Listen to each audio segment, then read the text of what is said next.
সেটা করতে চাই। আরেকটা কথা, ছোট কথা বলে শেষ করব। আমি খুব অবাক হয়েছিলাম এই মঞ্চে বসে থাকা অবস্থায়। আমি আমাদের সেনা প্রধানকে দুপুরের দিকে ফোন করেছিলাম, অনেক ব্যস্ত মানুষ।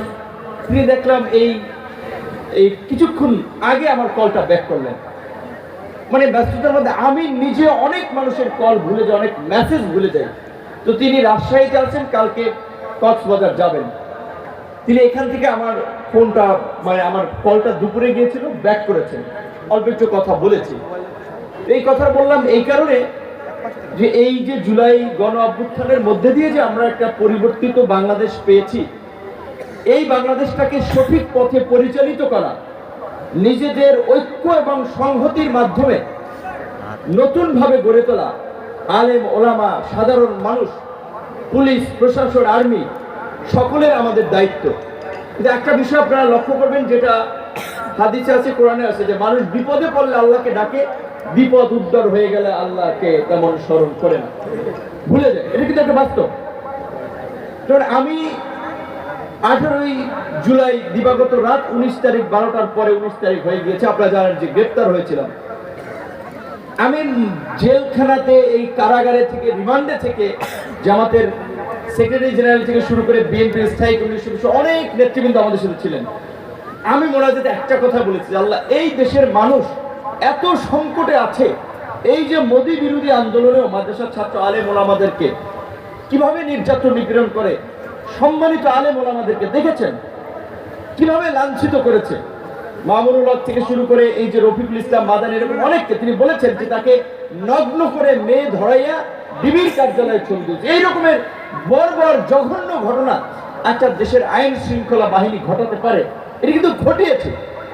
এবং মাদ্রাসার ছাত্রদেরকে জঙ্গি বলে হুজুরদেরকে, আমি যেই ফ্লোরে ছিলাম ওই ফ্লোরের সামনে একজন মাদ্রাসার যাত্রাবাড়ি, বড় মহিলা একটা মাদ্রাসা আছে, প্রায় 800 নাকি ছাত্রছাত্রী, হুজুর বলল যে থানায় তাকে কান ধরাইয়া উঠবস করাইছে। এর চেয়ে জঘন্য ঘটনা কি হতে পারে? এই ধরনের পরিস্থিতি আমরা বিগত সময় দেখেছি।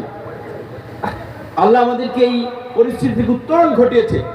এই উত্তরা, মিরপুর, আপনার বাড্ডা, আমার কাছে আবাবিল পাখির মতো আল্লাহর তার কুদরতি রহমতের মাধ্যমে মানুষকে শক্তি সঞ্চয় করে দিয়েছিলেন। তার সামনের মানুষ গুলিবিদ্ধ হয়ে মারা গেছেন, তার লাশ ফেলে রেখে আবার তার সহযোদ্ধারা, সহকর্মীরা এগিয়ে যাচ্ছে। তো এই যে এত ত্যাগ এবং স্যাক্রিফাইসের বিনিময়ে আমাদের যে পরিবর্তন, এখন বিভিন্ন সুবিধাবাদী গোষ্ঠী উত্থান হয়েছে, তারা সমাজের নৈরাজ্য তৈরি করতে চায়, রাষ্ট্রে বিশৃঙ্খলা তৈরি করতে চায়। পুলিশ প্রশাসন, এখন একটা সরকার আছে, রাষ্ট্র সরকারিভাবে চলবে, আইন শৃঙ্খলা তারা নিয়ন্ত্রণ করবে। এখন আপনার অবৈধ অনৈতিক সুবিধা দিচ্ছে না, তাই বলে আপনি পুলিশ, ডিসিএসপি, আর্মির লোক সবাইকে ফাঁসিবাদের দোষর যাকে তাকে দুর্নীতিবাজ লাঞ্ছিত করবেন, অপমান করবেন, তাহলে স্বাভাবিকভাবে তো তাদের মনোবল ভেঙে যাবে, তাদের মধ্যে ভীতি ছড়াবে, তারা সঠিকভাবে কাজ করতে পারবে না। যেই কারণে এই যে আজকে ছিনতাই, নানান ধরনের অপরাধ প্রবণতা বাড়ছে, সকলে মিলে এই পরিস্থিতি আমাদেরকে মোকাবেলা করতে হবে। আমাদের মধ্যে যেন বিভাজন এবং বিদ্বেষ না থাকে।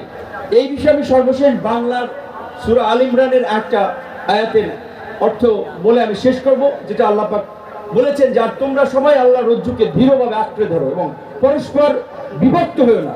আর তোমাদের প্রতি আল্লাহর সেই অনুগ্রহ স্মরণ করো, যখন তোমরা পরস্পর শত্রু ছিলে, তখন তিনি তোমাদের হৃদয়ে প্রীতির বন্ধনে বেঁধে দিলেন এবং তোমরা তারই অপার অনুগ্রহে ভাই ভাই হয়ে গেলে।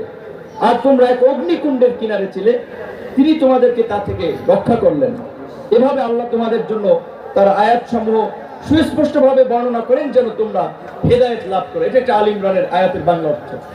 সুতরাং আমি এটাই বলবো, এই অভ্যুত্থানের পরে, অভ্যুত্থানকে কেন্দ্র করে দল মত নির্বিশেষে আমাদের যে ঐক্য তৈরি হয়েছিল, এই দেশের কল্যাণের প্রশ্নে, দেশের আইন শৃঙ্খলা পরিস্থিতি সহ স্বাভাবিক করার, সমাজের উন্নয়ন অগ্রগতির প্রশ্নে আমরা যেন সকলে আল্লাহর রজ্জুকে আঁকড়ে ধরে ঐক্যবদ্ধ থাকি, তবেই আমরা সবাই ভালো থাকবো। আমরা যদি বিভক্ত হই, আমি নিজের ধান্দা নিয়ে ব্যস্ত থাকি, আরেকজনে নিজের ধান্দা নিয়ে ব্যস্ত থাকে, তাহলে কিন্তু আমাদের সকলের বিপদ।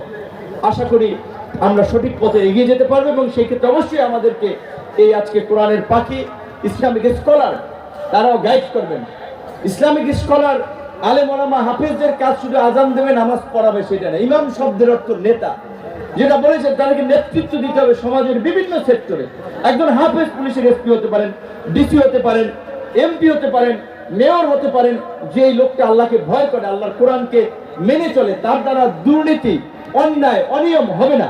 তাহলে এই ভালো লোকগুলো যদি রাজনীতিতে না আসে, এই দেশের বদল হবে কিভাবে?